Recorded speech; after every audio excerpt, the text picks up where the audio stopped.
Hi everyone, welcome back to my channel. My channel name is Sri cooking home. మంచి వీడియోతో మీ ముందుకు వచ్చేసాను. అయితే దొండకాయ గుత్తి మసాలా కర్రీ చేద్దామని దొండకాయలు తీసుకున్నానండి, ఒక అరకిలో. అవి నీట్గా శుభ్రంగా కడిగేసుకుందామని ఒక బేసిన్లో నీళ్ళు తీసుకున్నాను, శుభ్రంగా కడిగేసుకుందామని. ఎప్పుడు నుంచో చేద్దాం అనుకుంటున్నానండి ఈ కర్రీని. ఈ రోజు మార్కెట్కి వెళ్తే ఫ్రెష్గా దొరికినాయి దొండకాయలు. మనం ఎందుకు చేయకూడదని ఒక థాట్ వచ్చేసింది. అప్పుడే ఇంకా రెడీ చేసేసుకుందామని శుభ్రంగా అవి తీసేసి కడిగేసుకుందామండి. కానీ ఈజీగా చేసేసుకోవచ్చు, ఎవరైనా చేయొచ్చు. కానీ దొండకాయల వల్ల కూడా చాలా లాభాలు ఉన్నాయండి. పచ్చిమ కూర కూడా అంటారు. పచ్చి వాళ్ళకి ఎక్కువగా చేసి పెడతారు, బాలింతులకిను. ఏమైనా ఆపరేషన్స్ అయినా కూడా దొండకాయలు ఈజీగా డైజెషన్ అవుతుందని అందరూ అంటూ ఉంటారండి. బరువులో కూడా పెరగకుండా ఉండటానికి కూడా ఇది సహాయపడుతుంది.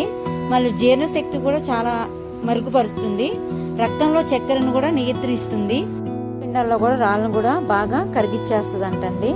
జ్వరము, కామెర్లు, అన్ని పేగు సమస్యలు ఉన్నా కూడా చక్కగా ఔషధంలా పనిచేస్తుంది ఈ దొండకాయలు. ఇంకా మనం దొండకాయలు కావాల్సిన పదార్థాలు కూడా మనం పక్క నుంచి నేను రెడీ చేసేసుకుంటున్నానండి.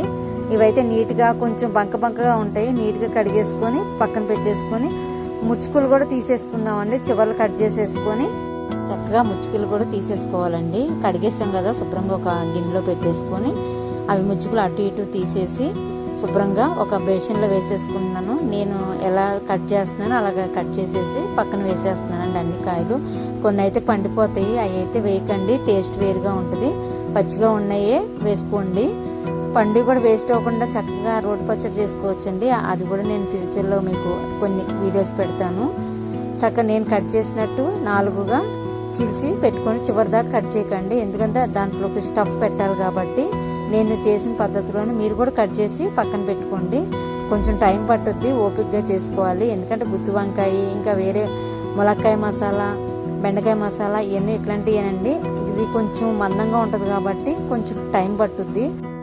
అన్ని కట్ చేసేసుకొని చక్కగా నీట్గా పక్కన పెట్టేసుకుందాము. మనం స్టఫ్ ప్రిపేర్ చేసుకుందాం. ప్యాన్ పెట్టేసుకొని వేడిగా కొంచెం వేడైనాక ప్యాన్లో కొంచెం గుప్పుడు పల్లీలు, చెక్క లవంగాయలు, ధనియాలు సెగ మీద అవి కొంచెం దోరగా వేగేటట్టు దగ్గరుండి చూసుకోవాలండి. ఎప్పుడు హైలో పెట్టకండి, సిమ్లోనే పెట్టి చక్కగా ఒక స్మెల్ కూడా వస్తుందండి. అవి వేగుతూ ఉంటే ఆ పల్లీలు కానీ ఆ ధనియాలు కానీ ఆ ఫ్లేవర్ చాలా బాగుంటుందండి. చక్కగా వేపేసుకొని ఈ మిశ్రమంలో కొంచెం గసగసాలను, ఎండుమిరపకాయలు కూడా వేసుకుంటే చాలా టేస్టీగా ఉంటుంది. కొంచెం ఇవి వేగాలి. కానండి దొండకాయ పేరు చెప్పగానే చాలా మంది మొహం అయితే ఇట్లా పెట్టుకుంటారు, చిట్లించుకున్నట్టు. దీన్ని తినటం అంతగా కొంతమంది ఇష్టపడరు. అయితే దొండకాయ వేపుడు కానీ దొండకాయ రోటి పచ్చడి అయితే మాత్రం చాలా మంది తింటూ ఉంటారు. కానీ దీంట్లో కూడా చాలా ఆరోగ్య లాభాలు ఉన్నాయండి. ఈ వేగుతూ ఉండగా మనం 4 ఎండుమిరపకాయలు కూడా వేసుకుందామండి.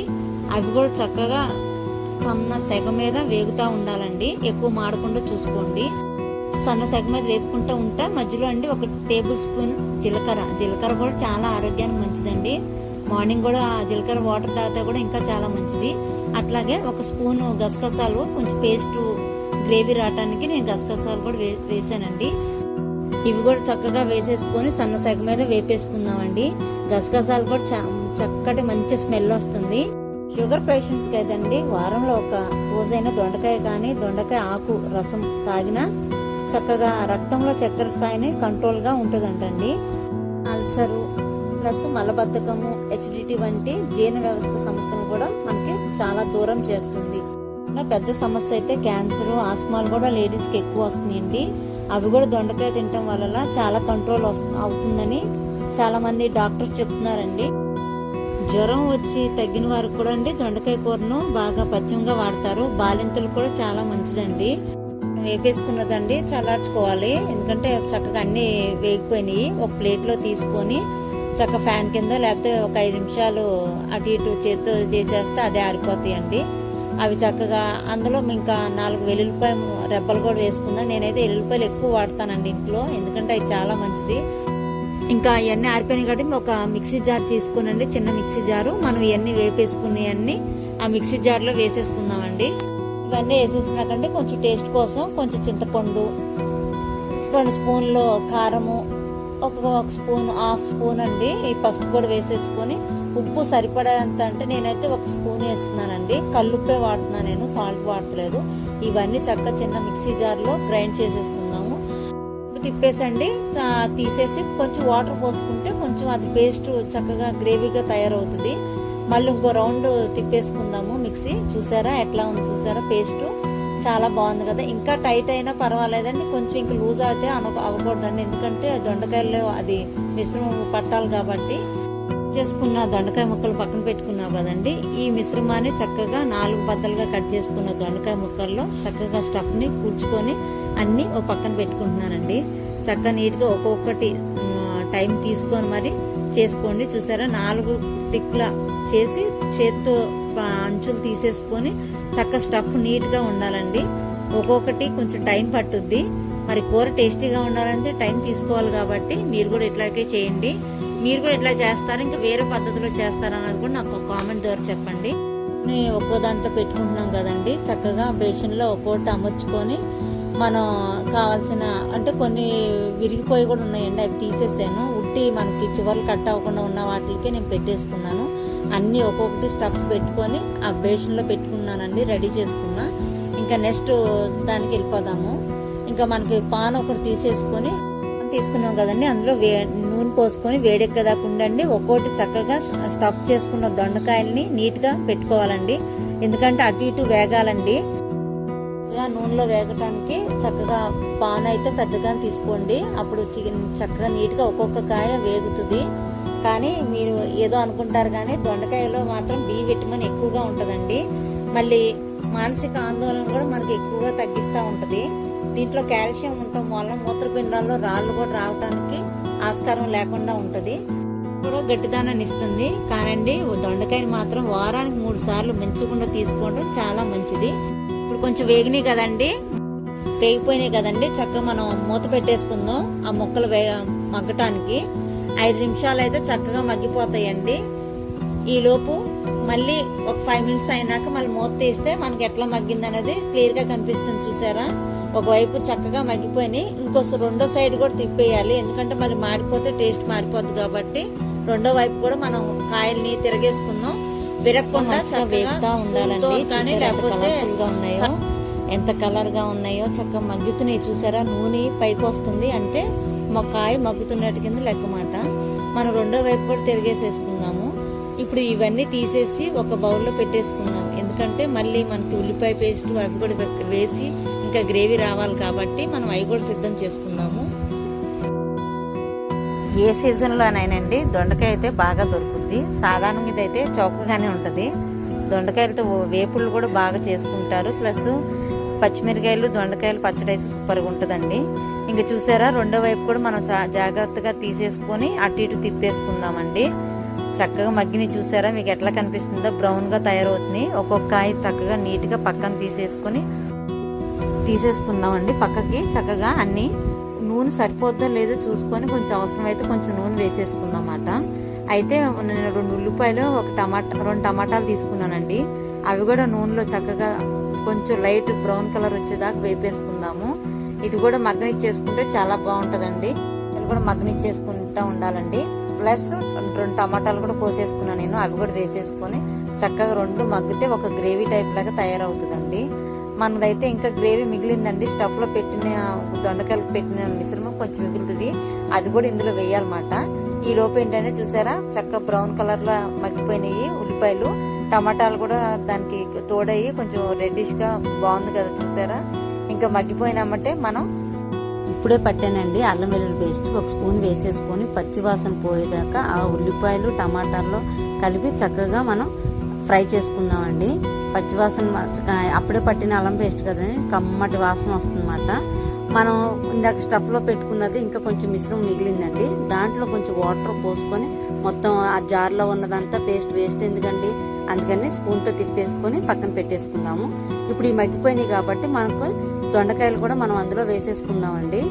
చూసారా ఎంత చక్కగా కలర్ఫుల్గా ఉందో, చక్కగా రెడ్ ఎల్లో కలర్గా చక్కగా బాగుంది కాబట్టి ఇప్పుడు మనం స్టఫ్ పెట్టుకున్నాయి అన్నీ వేపేసుకున్నాయి.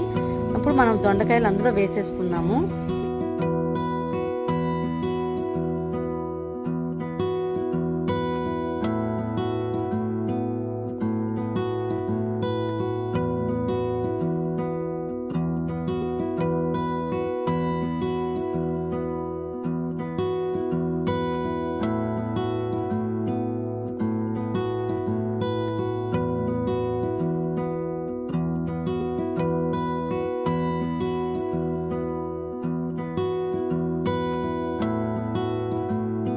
చక్కగా స్టఫ్ చేసుకున్నవి కూడా మనం దొండకాయలు వేసేసుకుందాం అండి.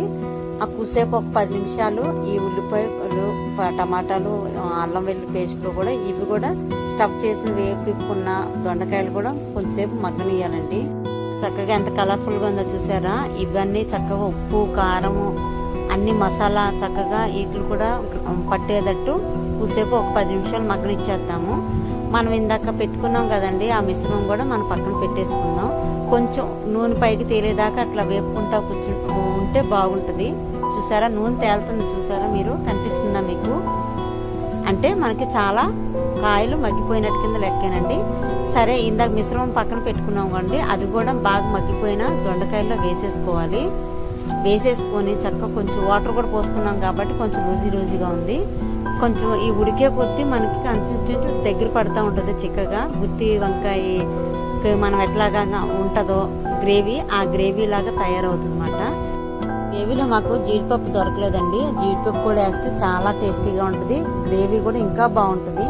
నా దగ్గర లేవండి, తీసుకురాలేదు. కొట్టులోకి వెళ్ళి కొంచెం దూరం అది వెళ్ళలేక నేను తీసుకురాలేకపోయాను. మీరు కూడా అది వేసుకోవాలంటే వేసుకోవచ్చండి, లేకపోతే లేదు.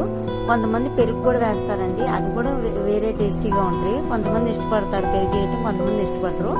చూసారా గ్రేవీ ఎంత దగ్గర పడిందో, కొత్తుకొతామంటే ఉడుకుతుంది ఆ గ్రేవీ. ఎంత నోరు ఉడిపోతుందో నాకు ఎప్పుడెప్పుడు తిందామని చూస్తున్నానండి. ఈ గ్రేవీతోనే ఒక కంచం అన్నం తినేయచ్చు మనము. కూర మాత్రం ఒకసారి అలవాటు పడితేనండి అసలు వదలబుద్ధి అవదండి. మళ్ళీ చేయమని పిల్లలు కూడా అడుగుతారు, మన పెద్దవాళ్ళు కూడా అడుగుతూనే ఉంటారండి. ఎందుకంటే పాత స్టైల్లో ఇట్లాగే చేసేవాళ్ళండి అమ్మమ్మలు, నాయనమ్మలు. అందుకని నేను అక్కడి నుంచి కూడా అడిగి మరి కొంచెం కొలతలు అయితే తెలియదు కాబట్టి మళ్ళీ అడిగి తెలుసుకొని మరి చేశానండి. మా పిల్లలైతే పక్కనే ఉండి ఎప్పుడో వద్దమ్మా ఈ గ్రేవీ ఏదో కొత్త కూర అని మాకు ఊరిస్తున్నావు, ఇంకెప్పుడు తీసుకొచ్చి పెడతామని నా పక్కనే కూర్చున్నారండి. నేనేంటంటే గ్రేవీ కొంచెం చిక్కుపడితే కొంచెం చపాతీలోకి వాటిలో కూడా ఉపయోగపడుతుందండి ఇది. చూసారా ఎంత కలర్ఫుల్గా ఉందో. కొంచెం కొత్తిమీర, కొంచెం మసాలా కూడా వేసుకుంటే చాలా బాగుంటుంది. నేనైతే ఇప్పుడు శుభ్రంగా కడిగేసుకున్న కొత్తిమీర కూడా వేసేసుకున్నాను. కొంచెం లైట్గా మసాలా ఎక్కువ వేసుకుంటే బాగోదండి, ఎందుకంటే మసాలా కూర్చాం కాబట్టి అన్ని అందులో పడినాయి కాబట్టి ఇంకెక్కువ మసాలా వేసుకుంటే నెగిటివ్గా అనిపిస్తుంది. అందుకని నేను లైట్గా జల్లుకున్నానండి, ఎక్కువ వేసుకోలేదు. మసాలా కూడా వేసేసుకొని చక్కగా వేడివేడి అన్నం కానీ ఒక చపాతీలో కానీ ఈ కూర వేసుకొని తింటే అండి ఆహా అనాల్సిందే. మా పిల్లలు కూడా చక్కగా తిన్నారండి. మీరు కూడా ఇది ట్రై చేసి నాకు ఒకసారి కామెంట్ ద్వారా చెప్పండి.